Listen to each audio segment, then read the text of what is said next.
Teruntuk para mahasiswa peserta kuliah kimia dasar B, khususnya dari kelas saya K05B STI, ini merupakan perkuliahan online kita yang pertama karena sedang merebaknya COVID-19 di Indonesia.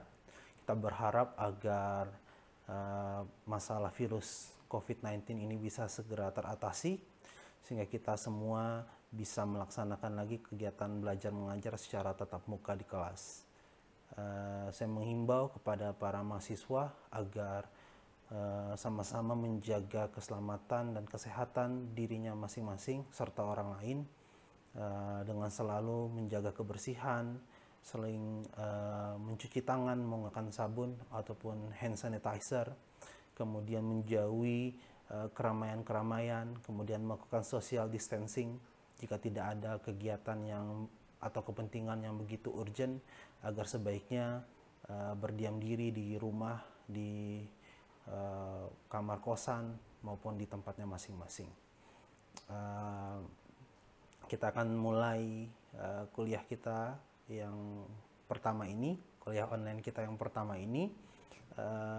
Kemarin kita sudah membahas materi tentang ikatan kimia. Saat ini kita akan membahas materi baru terkait dengan material dan molekul. Mari kita mulai perkuliahan kita.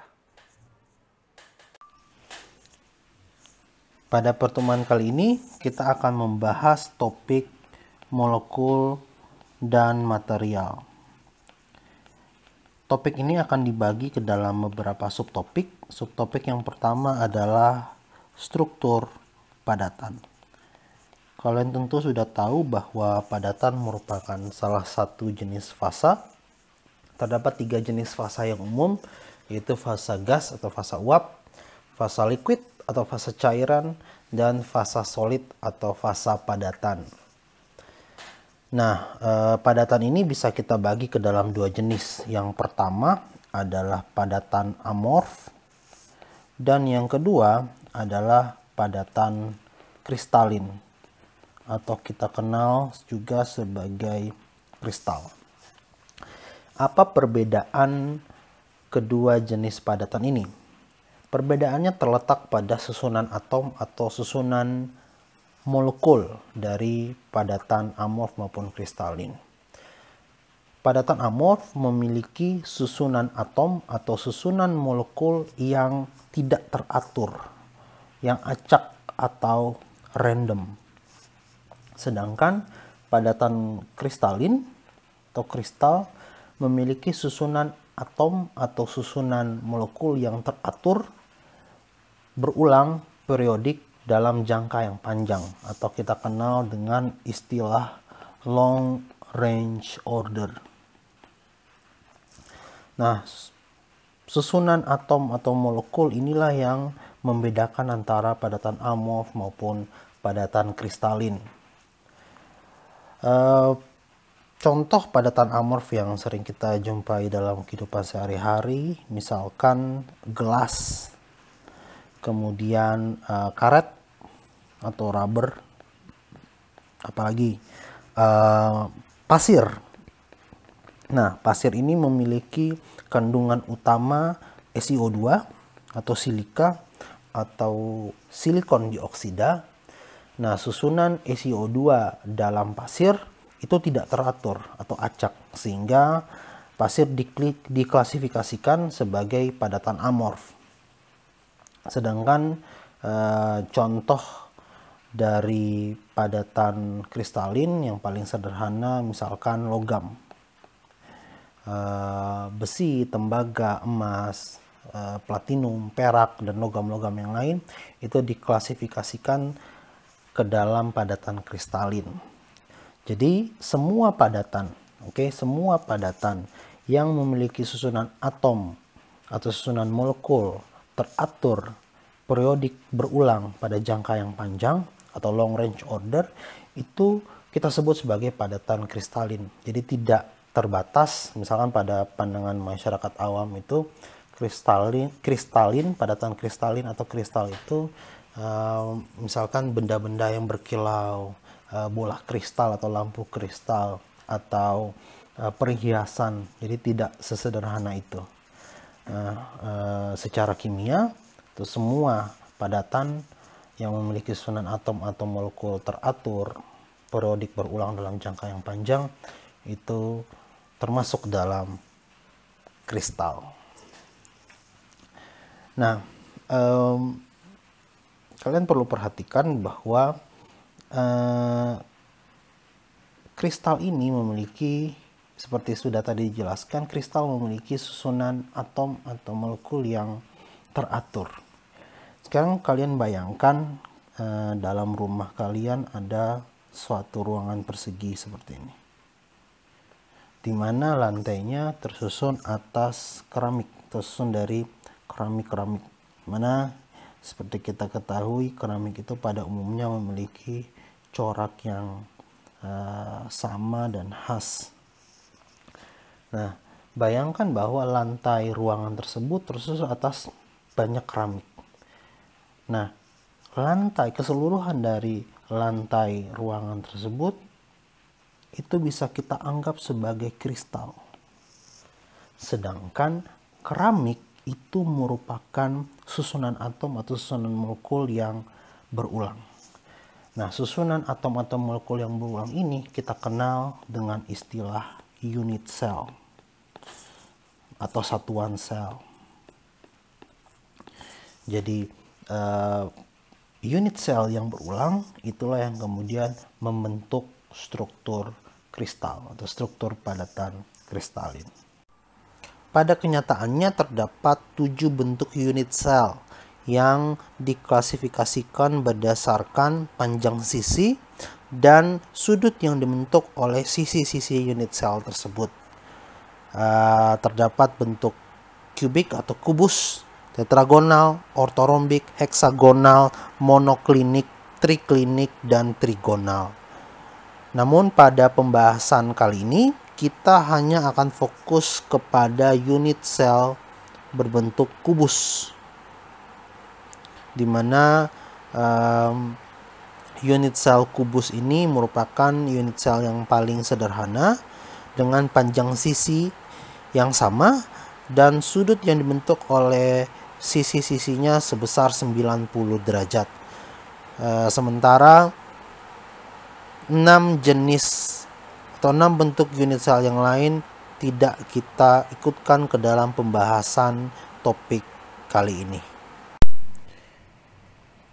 Unit sel kubus dibedakan ke dalam 3 jenis berdasarkan susunan atom dalam unit sel tersebut. Yang pertama adalah simple cubic atau kubus sederhana. Yang kedua adalah body center cubic atau kubus berpusat badan. Kita kenal juga dengan nama kubus BCC. Kemudian face center cubic atau kubus berpusat muka. Kita kenal juga sebagai kubus FCC. Nah, perhatikan bahwa pada kubus sederhana terdapat 8 atom yang menduduki posisi di sudut-sudut dari unit sel tersebut. Terdapat 8 atom.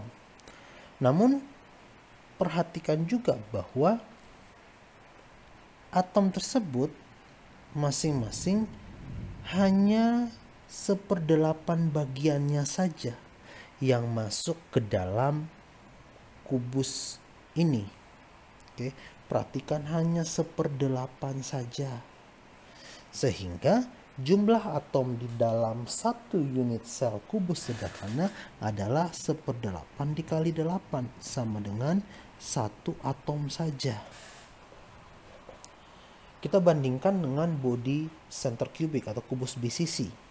Perhatikan bahwa kubus BCC juga memiliki 8 atom pada sudut-sudutnya ditambah 1 atom yang keseluruhannya masuk ke dalam kubus BCC, berada tepat di tengah.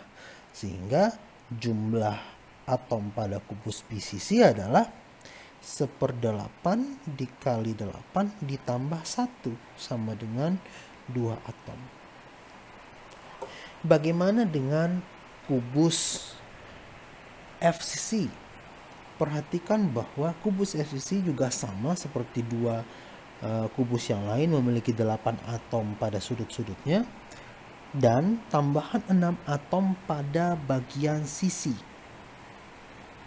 Nah, perhatikan bahwa atom pada bagian sisi ini memiliki setengah bagian. Oke, perhatikan setengah bagian yang masuk ke dalam kubus FCC, sehingga kontribusinya terhadap kubus FCC adalah setengah bagian. Sehingga jumlah atom dalam kubus FCC adalah sebanyak setengah dikali 6 ditambah 1/8 dikali 8 sama dengan 4 atom. Sekarang perhatikan, jika kita memiliki suatu kubus seperti ini,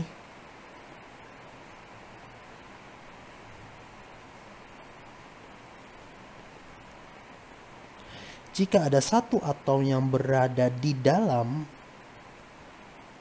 yang berada tepat di tengah, ataupun tidak harus di tengah tapi keseluruhannya berada di dalam kubus tersebut, maka terdapat satu bagian atau keseluruhan, atau terdapat satu atom dalam kubus tersebut. Bagaimana jika atom berada pada posisi di sini, di sisi? Perhatikan bahwa jika dia berada di sisi, maka hanya setengah bagian saja. Hanya setengah bagian saja yang masuk ke dalam kubus tersebut, sehingga kontribusinya adalah setengah bagian. Setengah bagian atau setengah atom. Bagaimana jika dia berada di bagian pinggiran di sini?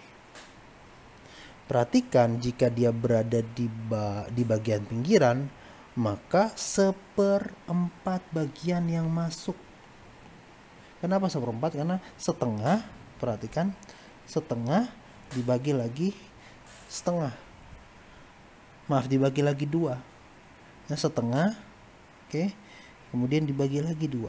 Sehingga ada 1/4 bagian atom yang masuk ke dalam kubus tersebut. Bagaimana jika dia berada di bagian sudut? Perhatikan, jika dia berada di bagian sudut, maka kita bagi 2, kita bagi 2 dan kita bagi 2 lagi, sehingga hanya ada 1/8 bagian saja yang masuk ke dalam 1/8 bagian yang masuk ke dalam kubus tersebut. Sehingga menggunakan prinsip ini kita bisa menghitung berapa banyak atom yang ada di dalam satu unit sel kubus. Simple cubic atau kubus sederhana ada 1 atom, 1/8 kali 8.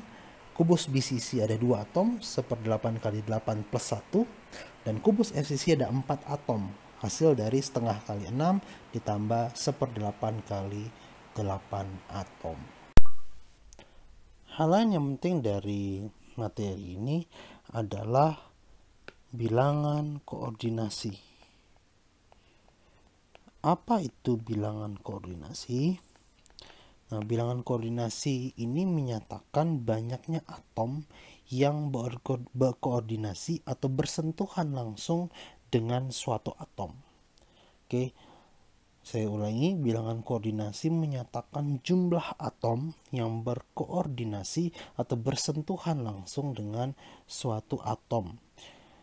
Sebagai contoh, kita perhatikan pada kubus sederhana ini atau simple cubic. Perhatikan, kita fokus pada atom ini. Perhatikan bahwa kalau kita melihat satu unit sel ini, kita katakan atom A. Atom A itu akan bersentuhan langsung dengan atom katakanlah B, C, dan D. Apakah itu berarti atom A memiliki 3 bilangan koordinasi? atau bilangan koordinasi sebesar 3? Jawabannya adalah tidak. Kenapa? Perhatikan bahwa unit cell ini merupakan suatu unit yang berulang. Oke, sehingga di sebelah kanan kita perhatikan. Oke, sebelah kanan itu akan ada unit cell yang lain.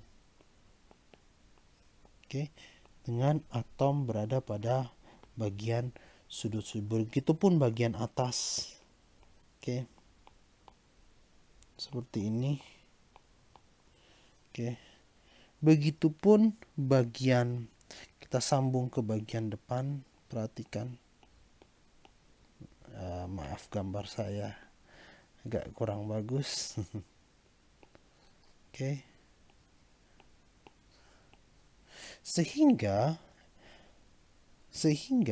atom A di sini akan memiliki bilangan koordinasi sebesar 1, 2, 3, ke 1, 2, 3, 4, 5, 6. Oke. Jadi atom pada kubus sederhana akan memiliki bilangan koordinasi sebesar 6. Oke. Cn sama dengan 6. Cn ini adalah coordination number atau bilangan koordinasi. Bagaimana dengan kristal atau kubus BCC? Kita perhatikan atom ini. Atom di tengah ini akan berinteraksi langsung atau bersentuhan langsung dengan 8 atom pada posisi sudut. Perhatikan 1, 2, 3, 4, 5, 6, 7 dan satu lagi di sisi yang tertutupi oleh atom berwarna hijau ini. Oke, 1, 2, 3, 4, 5, 6, 7, 8. Maka bilangan koordinasi di BCC, kubus BCC adalah 8. Bagaimana dengan kristal FCC? Oke, perhatikan, kita harus menggambarkan ulang. Kita harus menggambarkan lagi. Kita perhatikan atom di sini. Oke. Kita perhatikan di sini karena dia berada bagian sisi, kita harus menggambarkan lagi satu unit sel di sebelahnya. Oke, untuk mempermudah, kita lihat di slide selanjutnya. Perhatikan, oke, atom yang di sini sekarang menjadi atom ini. Perhatikan bahwa atom ini berkoordinasi dengan 4 atom di atasnya. 1, 2, 3, 4. 4 atom yang berada pada yang segaris dengannya. 5, 6, 7, 8. Dan atau 4 atom yang sebidang dengan atom tersebut, dan 4 atom lagi yang berada di bawahnya. 9, 10, 11, 12. Sehingga bilangan koordinasi untuk kubus FCC adalah 12. Kita perhatikan bilangan koordinasi untuk kubus sederhana adalah 6, untuk kubus BCC 8, dan kubus FCC adalah 12. Nah, untuk tipe unit sel apapun prinsipnya sama. Bilangan koordinasi menyatakan jumlah atom yang berkoordinasi atau bersentuhan langsung dengan atom tersebut. Cara menghitungnya seperti yang sudah kita pelajari bersama. Kemudian kita mempelajari hubungan antara A, yaitu panjang rusuk sel, dan R, jari-jari atom. Oke. Jadi kita mempelajari hubungan antara A dengan R. Perhatikan bahwa untuk kubus sederhana, jika kita gambarkan ulang bagian sisinya, kita akan dapatkan gambar sebagai berikut. Perhatikan bahwa untuk kubus sederhana, atom-atom pada bagian sudut itu saling bersentuhan. Seperti ini. Sehingga kita bisa dapatkan langsung hubungan antara A dengan R. Oke. Di mana A sama dengan 2R. Hubungan yang sederhana untuk kubus yang sederhana. Oke. Karena antara atom pada bagian sudut itu saling bersentuhan. Sehingga bisa kita langsung tentukan hubungan antara A dengan R. Yaitu A sama dengan 2R. Bagaimana untuk dua kubus lain? Kita perhatikan sekarang kubus BCC. Untuk kubus BCC, kita tidak bisa dapatkan hubungan yang sama dengan kubus sederhana, yaitu A sama dengan 2R. Itu tidak bisa kita aplikasikan hubungan ini. Mengapa?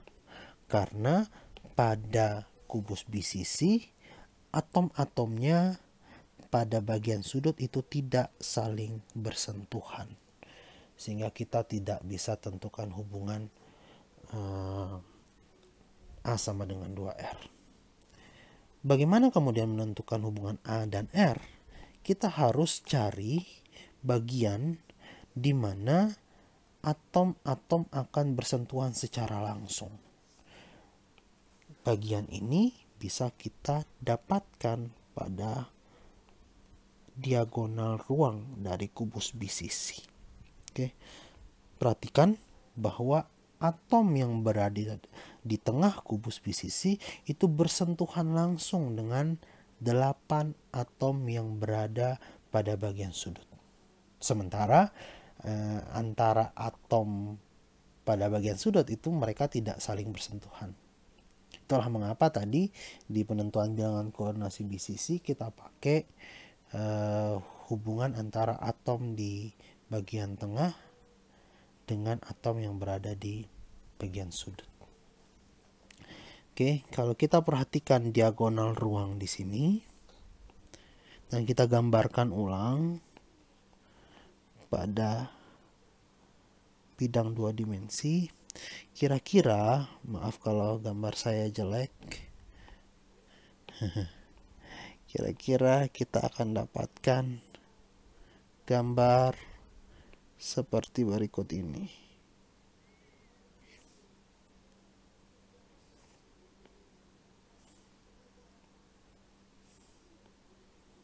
Oke, kira-kira kita akan dapatkan gambar berikut ini. Kira-kira mirip seperti ini. Nah, perhatikan bahwa diagonal ruangnya ini, diagonal ruang ini itu saling antara atom di sudut yang di sini dengan atom yang berada di tengah dan sudut di bagian atasnya itu saling bersentuhan. Oke, bisa kita ambil hubungan yang di sini ataupun yang di sini sama saja. Perhatikan bahwa jika ini adalah A, oke, maka bagian ini jika ini adalah A, maka bagian ini adalah A akar 2. Oke, jangan lupa hubungan Pitagoras, jika ini adalah A, maka ini adalah A akar 2. Ini adalah A akar 2. Bagaimana dengan diagonalnya? Sama lagi kita aplikasikan teorema Pitagoras. Kita akan dapatkan untuk diagonal ruang ini adalah A akar 3. Oke. Oke, misalkan kita bilang ini adalah C. Maka C sama dengan akar dari A kuadrat ditambah A akar 2 kuadrat. Kita akan dapatkan akar dari A kuadrat tambah 2A kuadrat atau 3A kuadrat, maka C sama dengan A akar 3. Oke? Bisa dimengerti? Saya hapus dulu. Kemudian, jika diagonal ruang ini adalah A akar 3, sedangkan ini adalah R, perhatikan, ini adalah R. Untuk atom yang berada di tengah, kita akan dapatkan 2R, 2 kali jari-jari. Dan atom yang di bagian bawah, pojok kiri bawah ini, kita akan dapatkan R, jari-jari. Oke. Sehingga A akar 3 akan sama dengan 4R. Oke.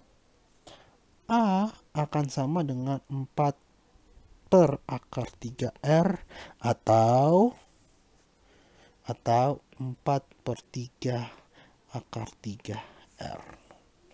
Ini adalah hubungan antara A dengan R pada kubus BCC. Oke, seperti ini penurunannya. Bagaimana untuk kubus FCC? Sekarang perhatikan. Untuk kubus FCC, kita bisa pakai bagian sisinya. Kenapa? Perhatikan saling bersentuhan. Saling bersentuhan. Kita gambarkan lagi di sini. Oke. Seperti ini. Kurang lebih begitu. Kita ambil diagonal sisinya, di mana diagonal sisinya sudah kita jelaskan tadi adalah A akar 2. Ini adalah A. Oke. Diagonal sisinya adalah A akar 2. Ini R, ini 2R, ini R. Maka kita akan dapatkan hubungan A akar 2 sama dengan 4R. Atau A sama dengan 4 per akar 2R. Maka kita akan dapatkan A 2 akar 2R. Ini adalah hubungan antara A dengan R untuk kubus FCC. Oke. Jadi untuk kubus sederhana hubungannya adalah A sama dengan 2R. Untuk kubus BCC, A sama dengan 4 per 3 akar 3R. Dan untuk kubus FCC, A sama dengan 2 akar 2R. Kemudian mari kita coba mengaplikasikan hubungan-hubungan yang sudah kita pelajari tadi untuk menyelesaikan contoh permasalahan berikut. Europium, logam europium, EU, memiliki struktur kubus berpusat badan atau BCC dengan massa jenis 4,68 gram per centimeter kubik. Dari informasi tersebut, tentukan panjang sisi unit sel europium. Oke, kita perlu tahu bahwa massa atom relatif dari europium adalah 151,9 gram per mol. Oke. 151,96 gram per mol.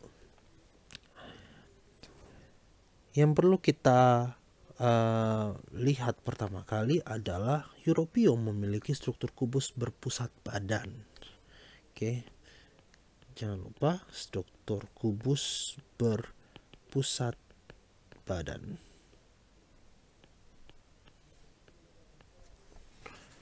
Nah, perhatikan bahwa pada struktur kubus BCC ini dalam satu unit sel terdapat 2 atom EU.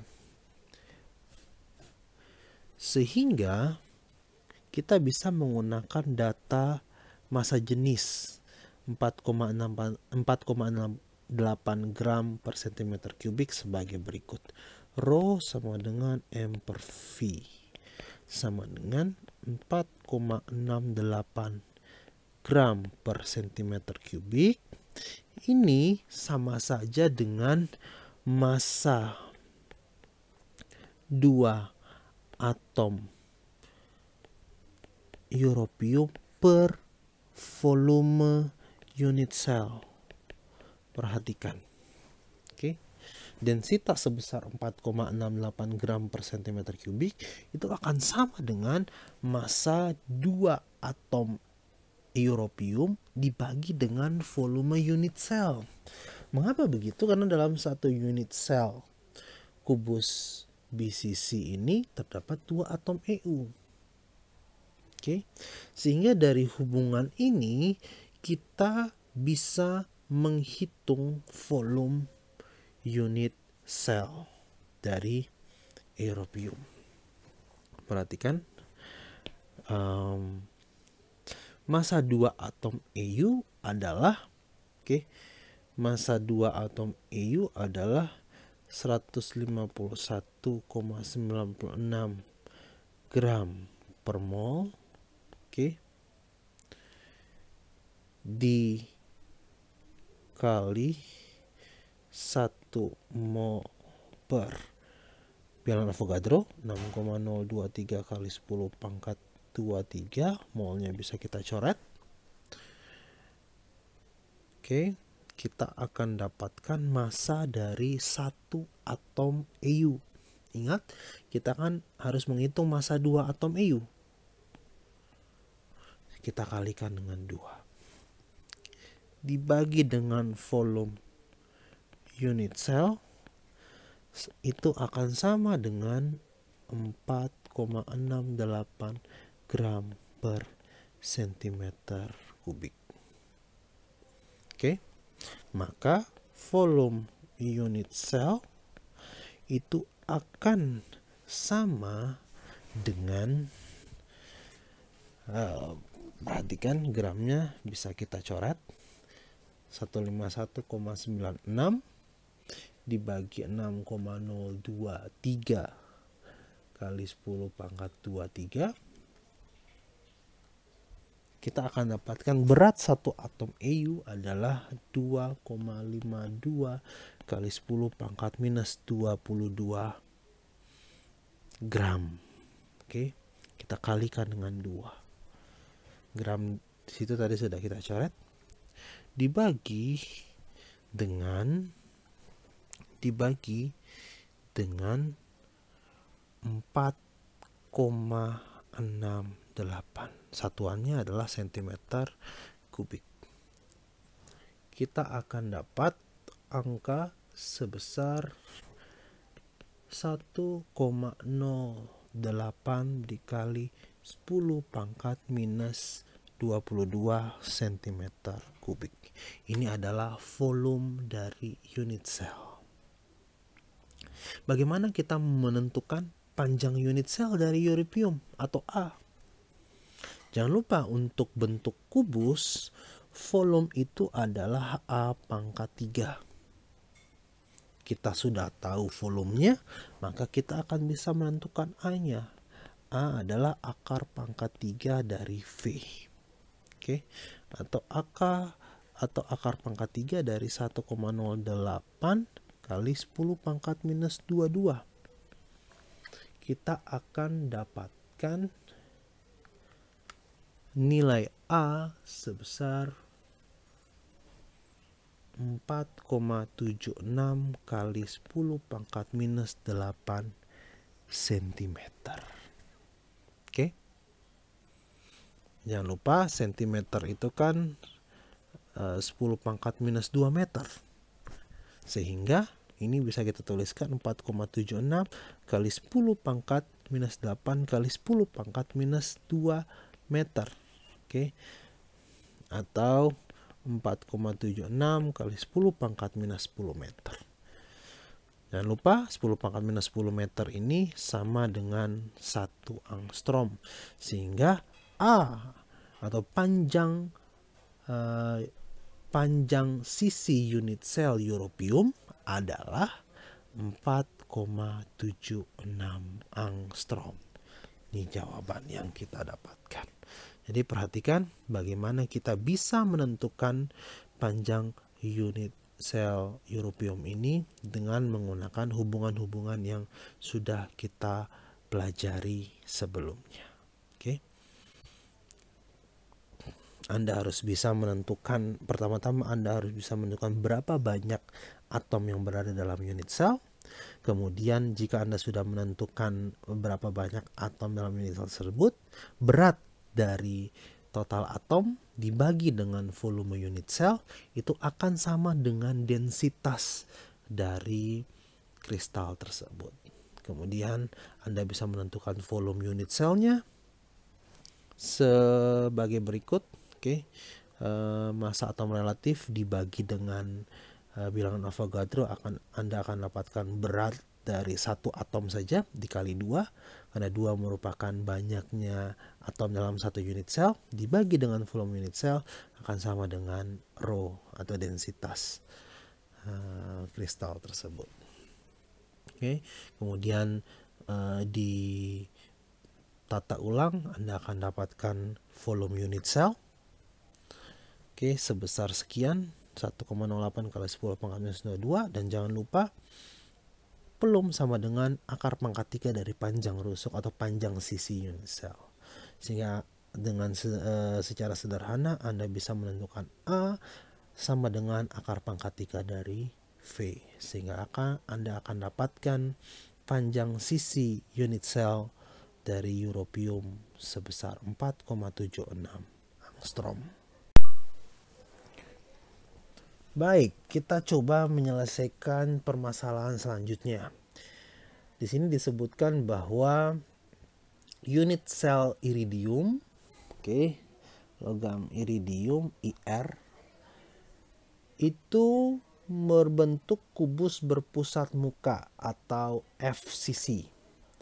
Atom iridium memiliki diameter 271,4 pikometer.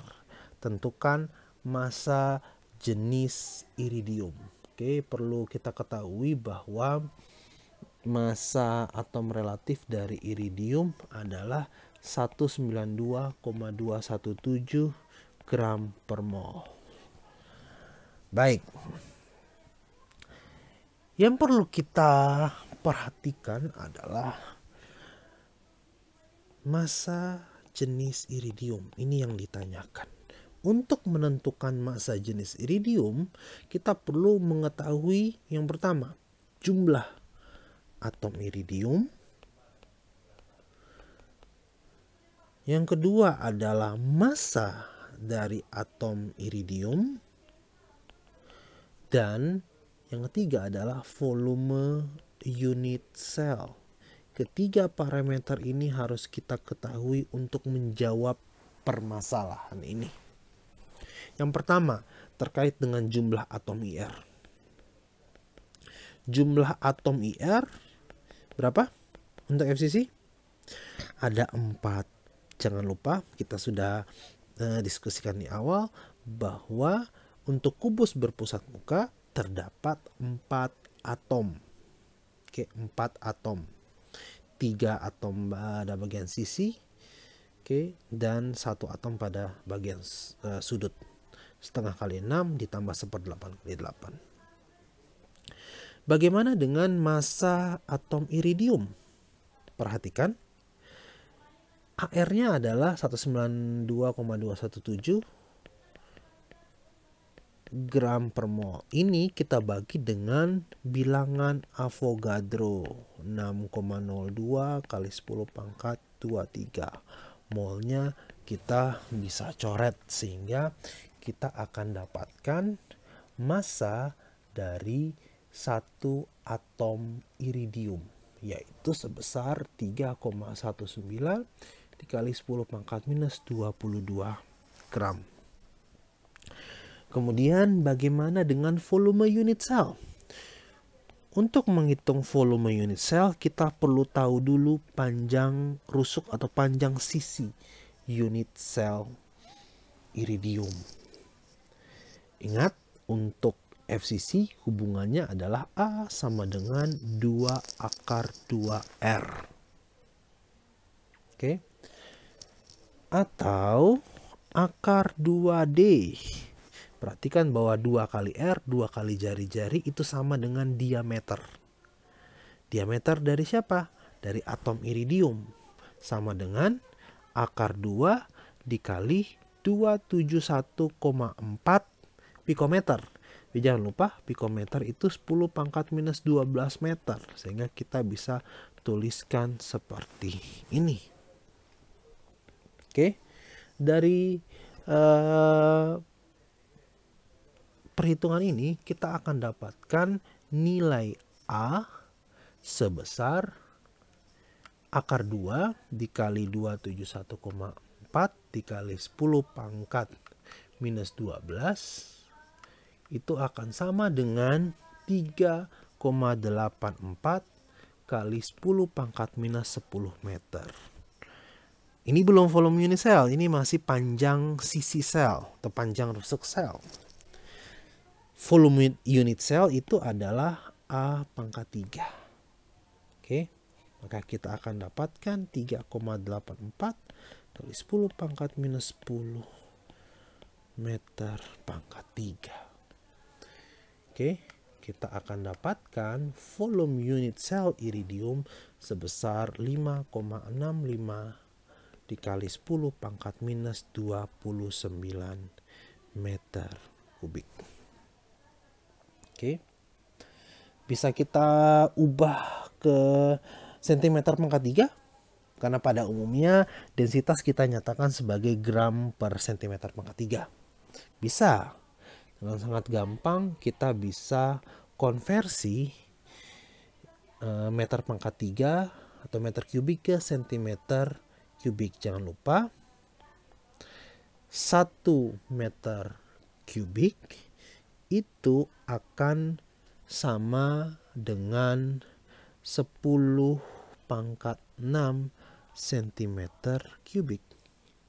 Meter kubiknya bisa kita coret sehingga kita akan dapatkan volume sebesar 5,65 kali 10 pangkat minus 23 cm kubik. Kemudian kita sudah berhasil menentukan ketiga parameter yang dibutuhkan ini. Dan dengan gampang kita bisa menentukan massa jenis dari iridium sama dengan 4 kali massa atom iridium dibagi volume unit cell. Kenapa 4? Saya ulangi lagi, kenapa 4?